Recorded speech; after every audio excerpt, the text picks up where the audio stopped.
the Auburn Blitz Podcast, your direct source for all Auburn all the time with Brett Pritchard, Faith Richardson, and Randy Lee.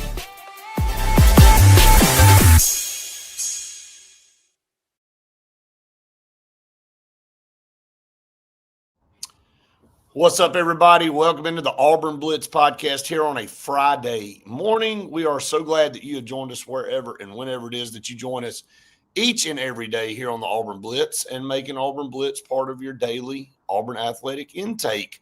Brett and Faith here for your Friday, heading you into the weekend. We're still in a hotel room in Birmingham watching the cars go by here on the interstate as we get ready for day number 3 of the Super 7, which, again, it all goes by fast. We have 4 games that have been decided, and now actually 6 games when you count the 2 flag football games that started Wednesday morning into the afternoon. We've got 3 more on tap today, and it should be some good football. Just to be honest, there hasn't been very many good football games up here so far. They have been very lopsided. Maybe a little bit different today. You got Jackson and Anniston on tap first, so we'll see about that. Then you've got Lynette Coosa Christian coming up at 3, and then you have the nightcap between Clay Chalkville and Saraland, which you and I will be calling tonight.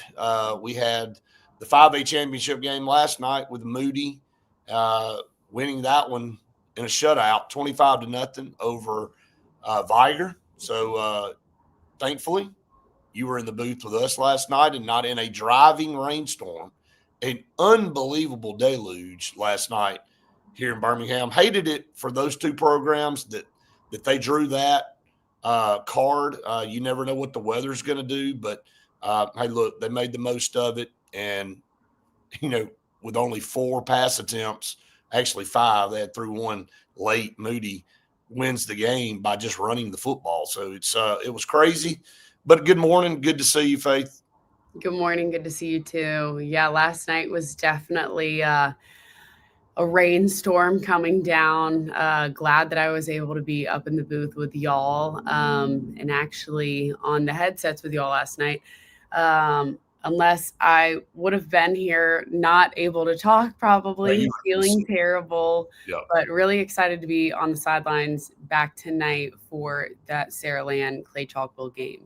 Should be a fun one. These 2 know each other very well, and you know, Saraland hasn't been able to get over the hump against Clay Chalkville, and Clay Chalkville, you know, their team is more and more impressive as you look at it, knocking off Thompson 3 years in a row, and then with the way Thompson beat Opelika and the way Thompson kind of has been playing since then. So it's going to be fun. We'll get to that a little bit later on as well. A lot to talk about here this morning. Let me just first say this, Faith. We've been overwhelmed up here in Birmingham by all the kind comments of people coming up to us. You know, we get stopped everywhere. And, you know, yesterday I think we were stopped probably no less than 6 or 7 times by people saying they love our program. They love the podcast. They love our dynamic. And, you know, the reason I wanted to stop and talk about that is because we want to thank everybody. We do. I mean, you know, we try to grind and we do a lot for all of you out there. And we love this, no doubt. But we appreciate it. I mean, it makes you feel good that you're putting really good content out there. And we try to be unique and we try to be, cutting edge on everything that we deliver to all you guys out there, and we try to provide the best, most accurate stuff. So I know I felt that way, and I feel like you did too. Yeah, absolutely. It's just great to obviously hear that, but also know that, you know, you and I have something different to provide everybody with, and also be able to come to these kind of events too for HSAA. I mean, you got a lot of really great recruits coming right out of the state, and being able to come here and meet everybody. So yeah, it's been great. Good to hang out with Jason and Taylor yesterday on the sideline. We had the Auburn crew in the house. You know, we're here working with HSAA, but we're in dual form. You and I are in HSA network, radio network form, and we are in Auburn form. and had some great recruits in the game yesterday in the 1A game, and we'll talk about that. I guess we'll start there. Yeah. We got a lot to discuss. Got some portal guys for Auburn. Finally get some guys in the portal. We'll talk about Alex Golesh, what went into him coming to Auburn. He kind of talked about it a little bit in the press conference, but, just like most coaches, they want to know what the plan is, not just for them financially and their coaching staff. They want to know, am I coming to a place where I can be successful and I can compete in this new world of college football? And he liked what he was told. He liked what he heard, and we'll break some of that down. And the funny thing is, it's exactly what we all said it was back in the summer. And again, so John Cohen, credit for getting Alex Go this year. He was off this summer with his analysis of the NIL stuff. I mean, there's no other way to say it. Look, we all miss things. We all can be wrong, but he was adamantly saying that Auburn was doing it right, everybody was doing it wrong, and it really, that's not the case the way it is. So we'll talk about that in just a little bit too. So a lot of that on tap this morning. Get your comments in over here. We'll get to those as we move forward. But yesterday's game, Wadley and Maplesville gets a big win. They returned the favor, but more importantly for everybody watching this show, Jaquez Wilkes went out at the end of the first half, late in the first half, with apparently a high ankle sprain. It was a one-score game at that time. Maplesville comes out in the second half and puts 2 touchdowns on the board. Nehemiah McCary, a sophomore with his Auburn towel on yesterday, who is an Auburn fan, loves Auburn. I'm glad he does, because it looked like the imps of each other on each side, Jaquez and Nehemiah. And the very first play, Faith, Jaquez comes through and makes a tackle on Nehemiah in the backfield. But just 2 great players. Hate it for Jaquez that he couldn't finish that game. Yeah, really hate it for him. We talk about how much we like him and how great of a player he is. Definitely a bummer just to see that happen. But Brett, let's talk about him on both sides of the ball and where he kind of is thriving right now. We were talking about this on the sideline, and when he's on the offensive side, playing a running back at 6'5", just this big guy going and being able to just barge through people like you can in 1A football is a lot different than when you see him on the defensive side.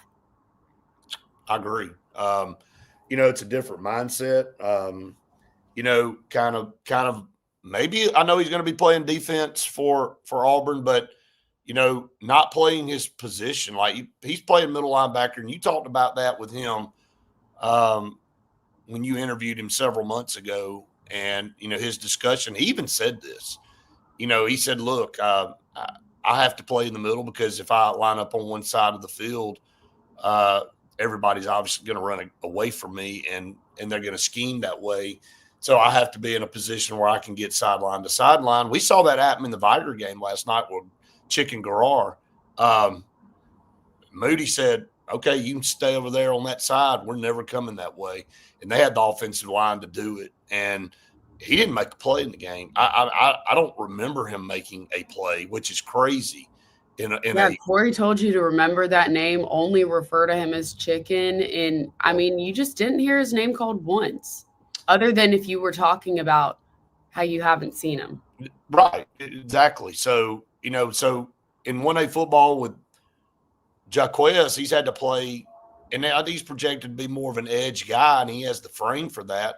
May end up playing an outside backer, but he had to play a position he's probably not going to play at Auburn. So, yeah, it's a different mentality on both sides of the ball for him.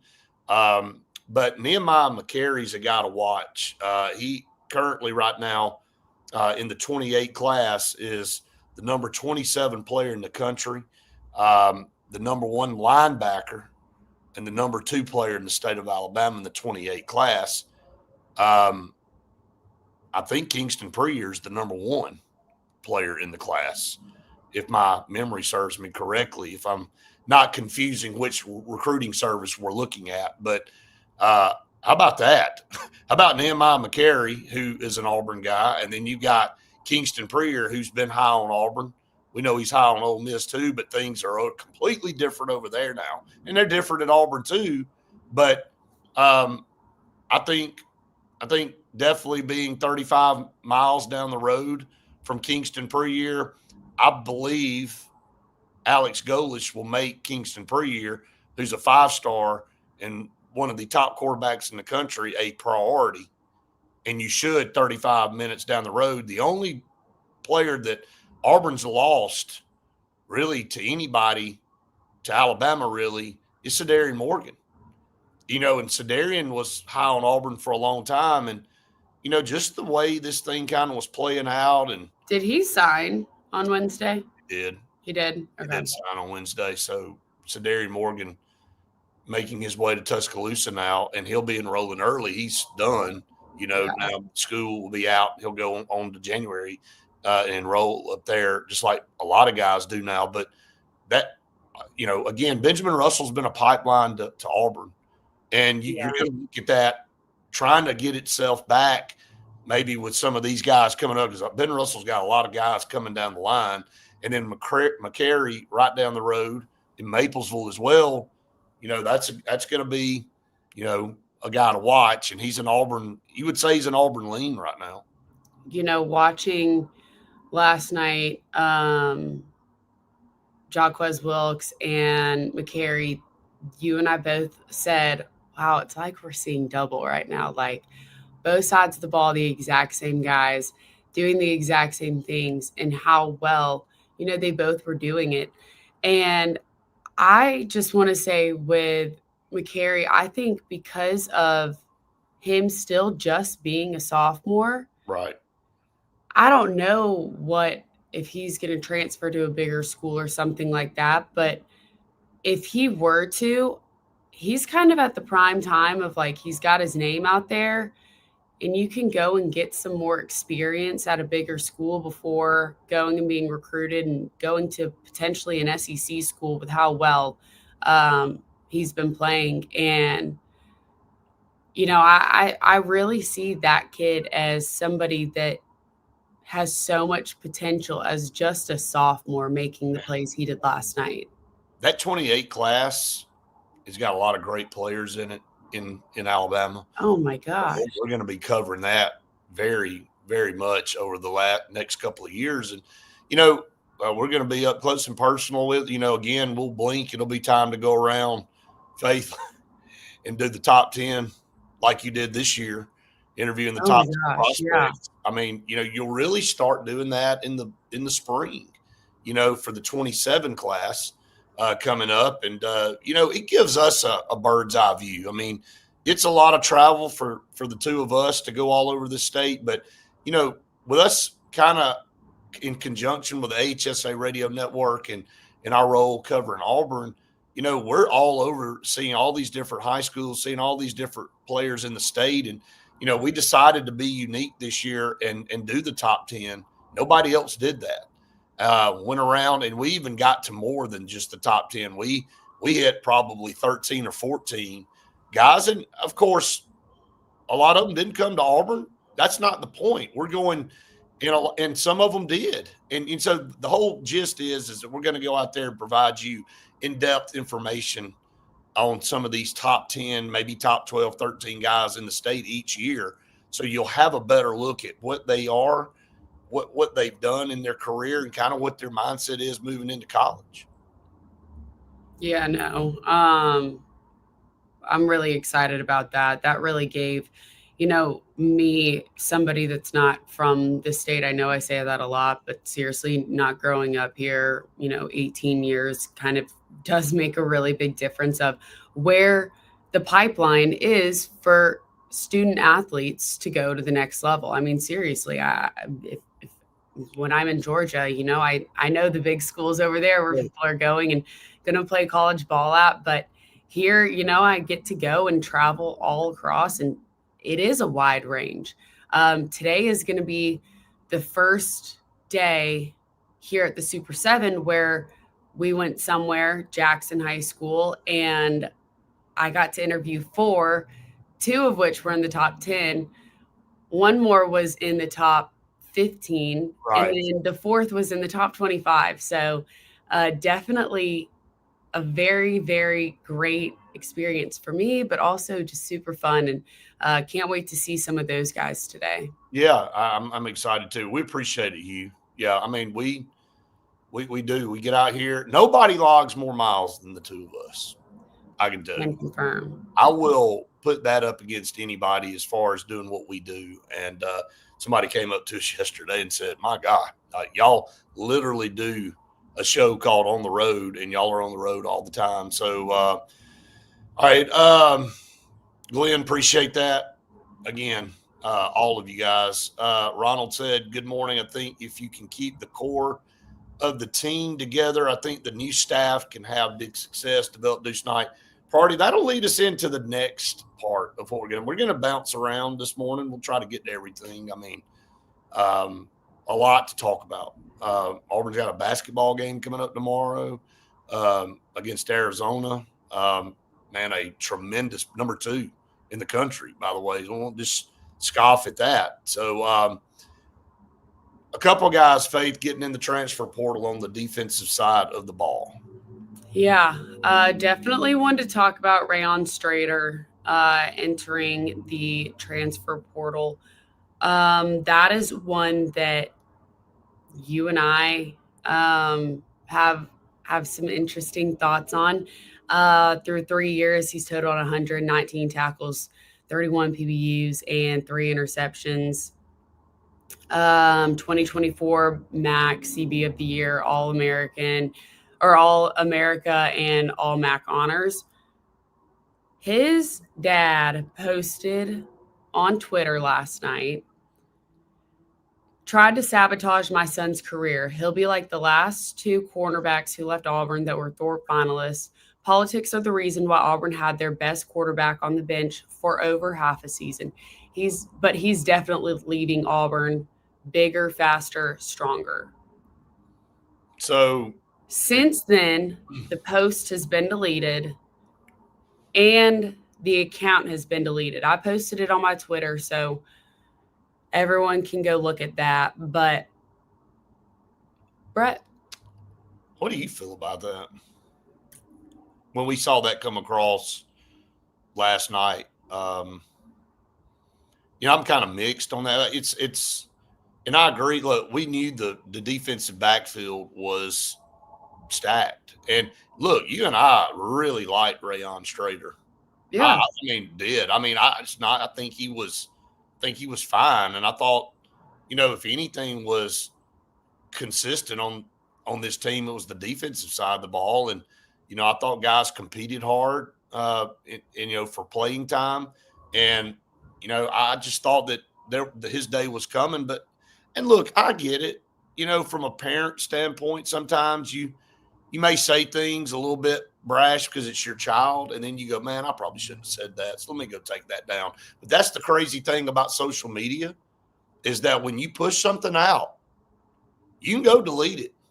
There's a real there good forever. there forever, and so you better understand that. And so I don't know.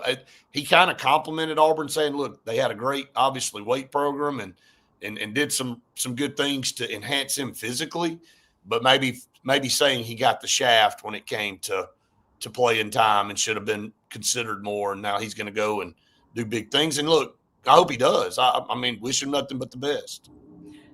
I think Jake is right when he said Golesh isn't begging anyone to stay. He's not giving anyone raises either. The name on the back of the jersey doesn't matter anymore. And then Tubbs said, "From the jump, you're about to find out which players we're not giving 100%. One, I agree 100%. And this is something I was talking to Sloan and Charles about last night, is if he can get this team and roster under his authority, like if he can get his authority across from them where they aren't just saying, "Well, if you're going to tell me this, I can just go and transfer somewhere else." If he can quit that mentality of guys on the team, or, even recruiting guys in that kind of have that mentality, this team is going to look so different than any other team in college football. The thing that we've discussed consistently, and we said it, a personality, an attitude, a culture change was needed at Auburn. And you got to show authority. And that's been the problem, is that, everybody kind of feels like they can hold people hostage and force things to happen from a player standpoint. And you look at it and go, you got to have a guy that's in control and that will be willing to go, we want you here. But if you don't want to do the things and you're not willing to stay the course, then you got the opportunity to get out of here, and we'll find somebody that wants to be here. But Auburn has to have a more hard-nosed mentality. That's what they've been lacking. And, so you can have a lot of great talent, but you're not getting the maximum out of them because, they're kind of like, well, and this coaching staff up until this point, especially on the offensive side, has not been able to. On the offensive line, did not get the maximum out of that group, which we all talked about going into the season being the most veteran group on this team, and they did not play like it. Auburn's offensive line problems go back way further than just last year, but we all thought, you and I did, after all the things that we were watching and looking at and hearing, veteran group, portal guys, should be a strength this year. Was not a strength. No, but again, just the way that college football is today, and seeing that everyone can go and switch, mentality so quick of, all right, well, if you're trying to tell me this, I'm going to go and transfer somewhere else. So I'll go start somewhere else. Again, if you can get that old school mentality of working hard for what you want, working hard for what you've got, not only playing for the name on your jersey, but also the team and what the school represents, is so much more than just going and flipping and going and being great somewhere else. That's what I like about Alex Golesh. And that's what I like about, what we've seen from him in work hard for what you want. Work hard. The work that you put out is the work that you're going to get put back into you. And I really like that about him. I agree. Jake said it's about to be a little militaristic. I think it could be. I think you need more discipline. Not that this team was doing anything. You never heard anything bad about this team. Maybe outside of the things that happened this summer with Barber, and then the incident with Malcolm that got washed out through the legal system. You can say, but it's been a pretty good culture that way for Auburn. But it needs to be a little bit more streamlined and a little bit more hard-nosed. I think, again, it's like you're working on trying to mold something into a big lump of clay over here is not a jar, right? You got to mold it into to what it is. And I think Auburn's had the clay over here. Auburn's had all of that. They just haven't been able to put the finished product together. And the culture, you and I talked about this with a couple people yesterday. Auburn, and we've said this till we're all blue in the face, have not been getting blown out. But the difference in winning programs and losing programs is you find a way to make a play at the end of games, and Auburn finds a way to not make a play or finds a way to lose a game. It can't get over the hump. It's a mentality. It's a culture. It's all of the above. So Glenn said this will be the third coach to bring no SEC players to your team. How do you compete with players that are not SEC caliber players to have to play? Well, he's not bringing the whole thing. You're looking at it from a standpoint of when you bring guys from the previous school that you're at, you're going to have guys that you feel comfortable with. And you got to remember, Alex Golesh has been here since Monday, and you had a signing day on Wednesday, and you still have time to get more guys in here the roster retention was the priority for this program right now. Auburn's got a lot of great players they're wanting to hold on to. We just talked about Rayon Strader. Another one was Antonio Coleman, who got in a little trouble, obviously. If we're talking about the culture, he was another one that did not play this year. And, going back to Antonio Coleman's recruitment, the flipping and the flopping between Auburn and Alabama multiple times, and then getting to Auburn let's just be honest, the defensive line, we were very pleased going out of spring into fall with the depth of that position. We said it on here multiple times, and he was kind of down the line a little bit. Maybe he expected to come in too and be more of a factor, but I'm not sure. I'm not questioning what he did on and off the field, but when you got a deep position, you're gonna have to work your butt off to get playing time. And not sure he was doing that, and so now he feels like he can get in the portal and go somewhere else. So you have that option now. That's the two guys so far for Auburn of note that have jumped in the portal. Who else is headed into the portal on your watch list? I hope nobody. Okay. It would be all speculative at this point. So I would hate to say a name out there. Mm-hmm. I mean, they're poachers out there, and they're people watching and trying to get to some of Auburn's top players, and that's going on everywhere. I'm basically talking about the ones that Wheatland entering the portal too. I mean, he was supposed to come in and be a contributor. I mean, I don't even remember saying his name once in the last 3 months. Have you? Not that I recall. So I think Auburn expected out of Antonio Coleman and Rayon Strader. I mean, you look at Antonio Coleman coming out of high school out of Saraland. He was a highly touted recruit. All right, let's get to some of our partners. We're a little bit behind here this morning. And we start with not bunkers. Start with Sensagreen. For air that's cool and clean, call in Sensagreen. They are the carrier experts in the state of Alabama, proud supporters of Auburn athletics, and a proud supporter of the Auburn Blitz podcast. Now, with how much you have been turning on and off your units this fall, because it's never really fall, except now I think it's just winter. You want to get a reliable unit, and Carrier is going to be the unit that you want.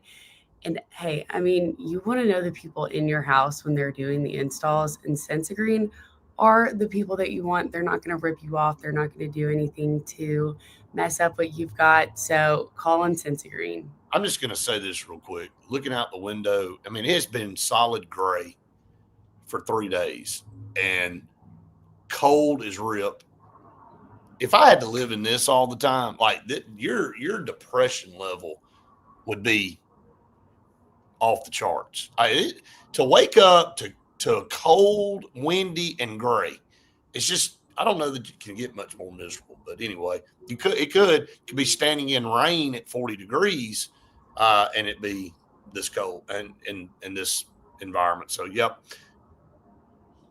Give me warm, man. Give me something south. So, Caribbean. All right. Scout Program Management, hung out with those guys yesterday. We appreciate the hospitality in their suite yesterday in between games, and had Sloan on at halftime with us last night of the 5A championship game, and Charles and the whole group up there, just such great people, and they have so much going on. Actually had a school in the championship game last night that won. Moody was their project, one of their projects in the new Moody High School. So we've watched them do work. And if you're on a board of education or you're in a municipality somewhere here in the Southeast and you're looking for a program management company to lead your project, hundreds of thousands of dollars, $1 million budgets, they will do it for you. They're the ones to hire. You'll know why you hired them when you do, because you don't have time to do it. And that they're the experts. So make sure you call on Scout Program Management, scoutpm.com. You can check them out online, but better yet, give them a call, get them lined up for your next project. Bunkers in downtown Auburn. If you are not going to be able to go to some of the basketball games, or you just want to go and have, your work Christmas party there, or just go and hang out, Bunkers is going to be the place for you in downtown Auburn. They've got so many good happy hour deals that you could not find anywhere in Auburn, and I can confirm that. Also, just the best place for you to go listen to live music. Go to Bunkers in downtown Auburn, 50 parking spaces in the parking deck. We'll get to a couple more here in just a second. Positions of need. Ding, ding, ding, ding, ding. What is the number one Auburn needs and has needed forever that makes you so mad that the blood all flushes to your face and then steam comes out of your ears? I made you mad just talking about it last night on the way back over to the hotel. I'll give you the floor on this one. Thanks. I'm so sick of having to watch Auburn's tight ends go out there and contribute nothing. And if anything, they are making things worse out there on the field. So I'm sick and tired of going and watching that. If this coach, Alex Golesh, who has been a tight ends coach before, can actually get some, because here's the other thing. The offensive line has not looked good either, okay? So you've got the offensive line that can't block for much of anything. Tight ends that go out there can't block for anything either. And then you try to throw the ball to them. You might as well just throw it in the ground and, wish for the best. If he can do something in recruiting tight ends or, even just – I don't want any of the ones on the team right now. Get him out of here. This team could actually utilize a position on the field that can make the team better. But Auburn hasn't been able to do that. So guess what? That looks like a wasted position for my entire life. I've never seen Auburn have a tight end in my lifetime that I can say, I remember him. Well, I remember going back to years ago, and you, of course, the only way you'd know this is going back watching tape of it. But Andy Fuller, and I can go back and just talk about one tight end after another that Auburn's had throughout the years that have just been great. And, the last one of note that any of us can talk about, C.J. Uzoma, and he didn't get utilized very much, but he was a good tight end. But when you look at some of these programs and you look at the way the NFL really incorporates the tight end into their schemes and things, like it is a very important position and it creates mismatches when you got guys that can block and they can get off and create, mismatches with linebackers and get downfield and can actually catch. How many games did we see a guy, whoever it was, whether it be Brandon Frazier, who's been there for 17 years, and I remember him coming in and everybody going, oh, this guy, he's going to be, and again, I'm not trying to take shots at people personally, but man, you had your opportunities, dude, and you couldn't come through. And then Preston Howard may have been one of the worst additions to a team that I can ever remember, coming in with expectations to bolster a room. And I don't know how many times he fumbled the football, dropped the pass, but in key situations when you decided to actually go to the tight end and it just didn't work out. And I can tell you this, I got more texts from people, and you did too, during games about, and I'll put it just in a PG way, how disappointed they were with that position. And like, how many times did we continue to go to Preston Howard in a key moment? And like, why are you continuing to go to this guy when the game's on the line? Like, do you not have way better targets out here? Are you going, hey, nobody's going to think we're going to throw it to him, so we're going to catch him off guard. And if he can actually catch the ball and do something, we're going to make a big play, and you throw it to him and he'd drop it. Or he'd fumble it. Or can we talk about the fact when they were in the Iron Bowl, Ashton was trying to throw it to Eric Singleton, and Preston Howard was like, "Oh, no, I got it." And it was at the line of scrimmage where about he 2 caught it. yards and had to jump. It makes that catch when it wasn't intended for him. All right, let's look at some of these comments. Chris said from Enterprise, Alabama, now living in New Hampshire. I couldn't do it, Chris. Couldn't live in New Hampshire. Does Auburn have a plan to bolster the offensive line? You better. Hey, look, I know what I'm about to say a lot of you aren't going to like. Xavier Chaplin could come back. I knew it was going to make you think Alex Golesh is going to let that happen? I don't know. I mean, if anything, can he please, and I mean this in the nicest way possible, and my parents might text me after this, can he get an NIL deal with like – oh, I know what you're going to – don't say it. Say it. I don't care. No, I'm not saying it. Look, obviously a lot of potential. Maybe not the right system. Maybe Alex Golesh come in here. Maybe you can turn him around. Like, look, we'll see. Is Malcolm going to try it again next year? I would say yes. But he deserves better. I'll say that. This kid was woefully underutilized, along with several other guys. And I know I'm a little biased, but I don't know that anybody can argue with us on here, Faith, about Malcolm's last 3 games. Deuce seemed to like him a lot. He seemed to find him a good bit. Lonnie said he bet. Maybe not. Maybe, I mean, it still gets muggy here. I mean, it just stays warmer a little bit longer in South Florida.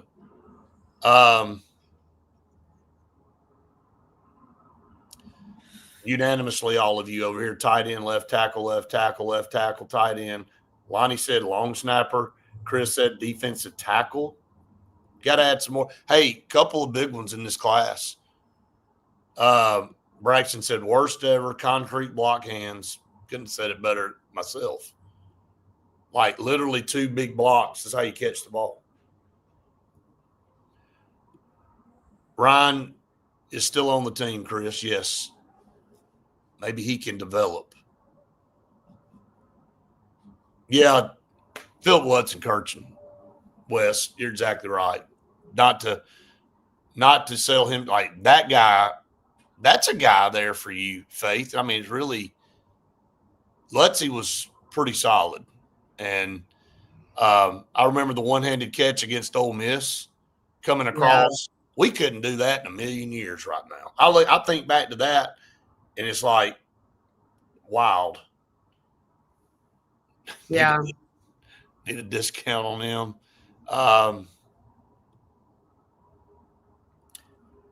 Who was way better than what we saw? Xavier Chaplin, I'm assuming. I'm just trying to catch up. Chaplin better fit in Golesh's scheme. I mean, again, Faith, I know that it's a punter too. Yeah, that we didn't get the production out of Hudson Cock that we were expecting out of an Australian style punter. I had somebody text me during the Iron Bowl and said, we're the only team that can go out and find an Australian style punter that averages less than like, why can't we get a guy and get it? Like most of these guys will punt at 40, 50 yards. And it was not the case a lot of times for Hudson Cock. I mean, it was kind of dead, to be honest, in some key situations trying to flip the field and just didn't happen. So, hey, look, there's no question. There's a lot of things that have to be added to this roster. And, hey, I know for a fact Malcolm Simmons can punt because he was all-state, not as an athlete, Faith. I want everybody to take this and make a note of this. This is how incredibly athletic Malcolm Simmons is. He was the all-state punter first team when he made all-state. Now, he could have made it at receiver. He could have made it as an athlete. He could have made it as whatever. But he made it as a punter. I watched him punt the ball multiple times 70 yards.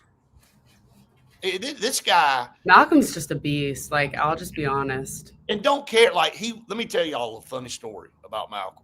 If he's watching, just smile, Malcolm, because that's what you do, man. After practice, like, you'd be full speed, you practice for 2.5, 3 hours, Faith. Like, he goes and runs and finds a football and sees to see how far he can punt it. Like, if he ever found a ball loose in the middle of practice, and I'm talking about it, Ben Russell, he'd pick the ball up and see how far he could punt it. It didn't matter what was going on. And you'd be sitting there and like, all right, there's a ball, and Malcolm punt it, and the thing just go way off somewhere. And it's like, hey, Malcolm, don't punt the football anymore, man. We got to have it. It's like he was like, seriously, a little kid, like, oh, there's a football, I got to punt it. He loves punting the football. A lot of people don't know this. He loves punting probably as much or more than anything he does in football. So, Glenn, thank you for backing that up for me. I'm just telling you, he's crazy. So, Alan said Malcolm's a better wide receiver than Cam. I said what I said. I will say this. Cam is, and I think we broke this down, Faith, like going up for a 50-50 ball with Cam Coleman is not a 50-50 ball. It's more of a 70-30. He makes dynamic catches. He's got great hands. He creates mismatches on cornerbacks. But from a route running standpoint, a guy that can take a dig route from 5 yards to 50, Malcolm has that ability. I'm not saying Cam can't break a tackle and make a play too, but if you were putting your money on one to take a 5 or 6 yard route into a 60-yard, play, it'd be Malcolm Simmons. It's the different dynamic. They're both outstanding receivers, and Auburn wants to keep both of them, and they should keep both of them. But, man, let's see a full year of Malcolm Simmons getting targeted 7-8 times a game, and let's see what happens. I agree. MS said get Auburn some jug machines and throw them tennis balls. So Chris said, yeah, and again, got some places in this roster you gotta fulfill, and we'll see kind of how that plays off. All right, let's go to some more of our partners here. The Cart Source on Highway 280 in Dadeville, Alabama, as you head toward Birmingham from Auburn. It's right there on the left.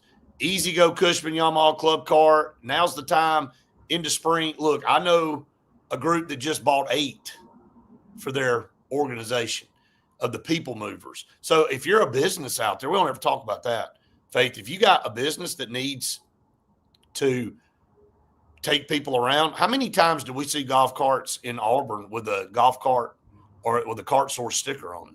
All the time.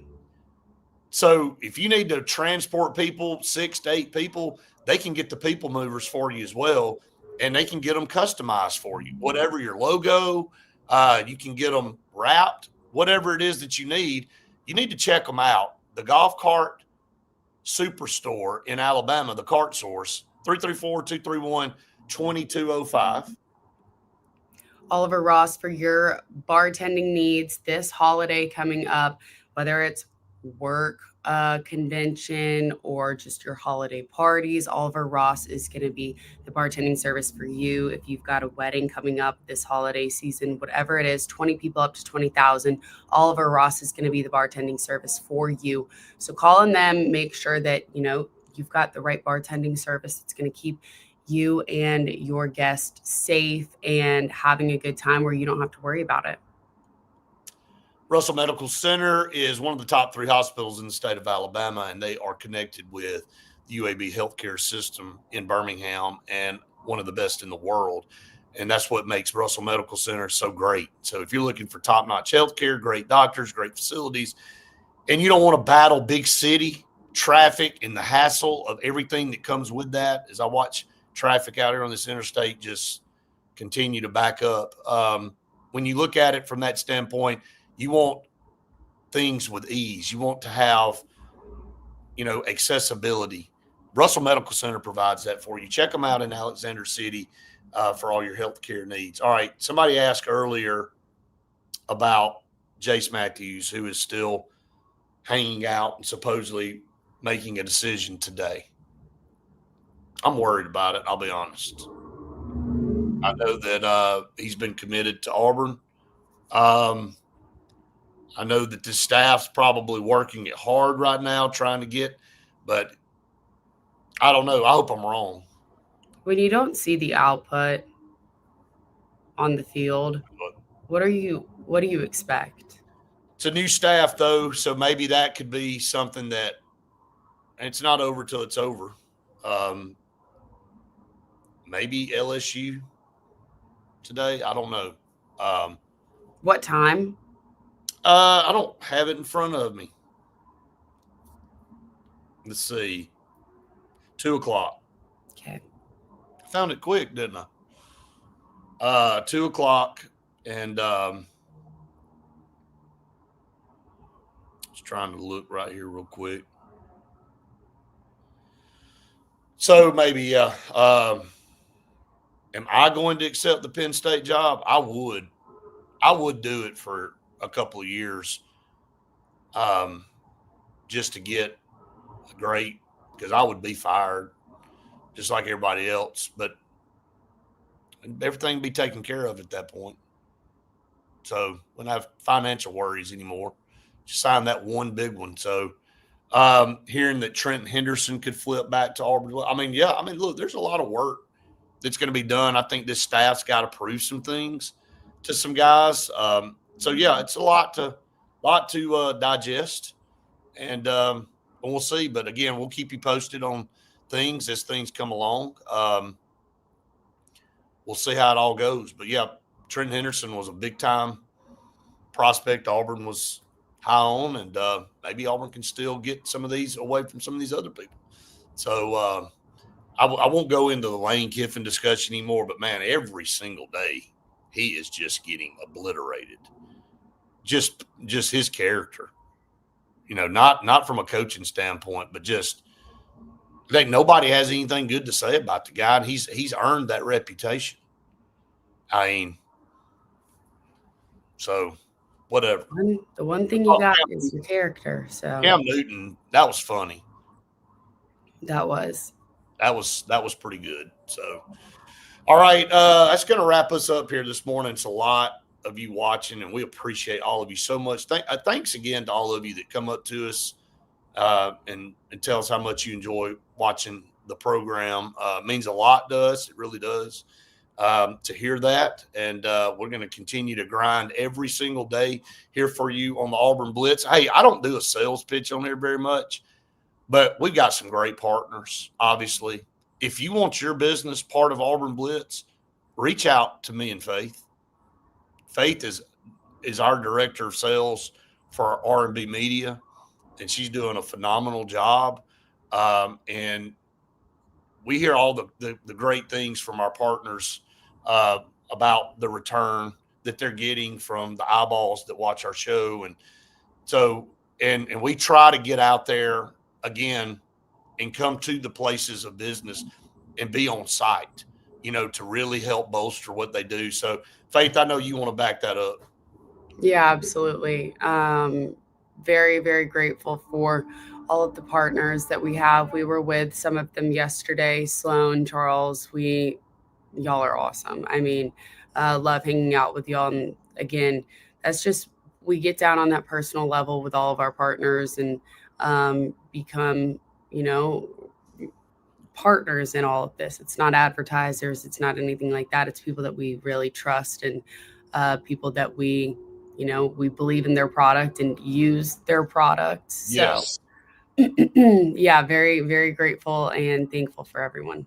Absolutely. So you can get in touch with us at R&B Media. Faith will take care of it for you. We'll get you in something. We are blessed to have so many great partners. So we don't ever spend enough time talking about that. We do talk about our partners, but not how much the relationship is. It's not just a transactional deal with us. We really are invested in what you guys do if you invest in us, and we appreciate that so much. So, all right, we got a full day ahead of us, Faith. We got to get over to Protective Stadium here in a little bit. The 4A game will start. It will be Jackson defending their championship from last year, but they'll have a tough task ahead of them with Anniston at 14-0. I definitely think Jackson has the talent on their end, the advantage, but you flip over. Chris, we appreciate that. Appreciate your fandom there from New Hampshire. Really, really do. And all of you that watch. So, all right. So, yeah, got some great games. You and I and Randy will be on the call tonight for the 6A championship game, Faith. So, looking forward to that. And weather holding off, you'll be back on the sideline. So, yeah, really excited to be back down there. Absolutely. All right. So another compliment there from Luke there for you. Thank you. I don't ever get you always get the compliment. So hey, I'm all good with that. I'm perfectly good with that. All right, Faith, send us out and we'll see everybody very soon. Hope everyone has the best day and best weekend ever. Be safe. Absolutely. And be good to people. Smile and be that shining light for people out there. And we will see you later.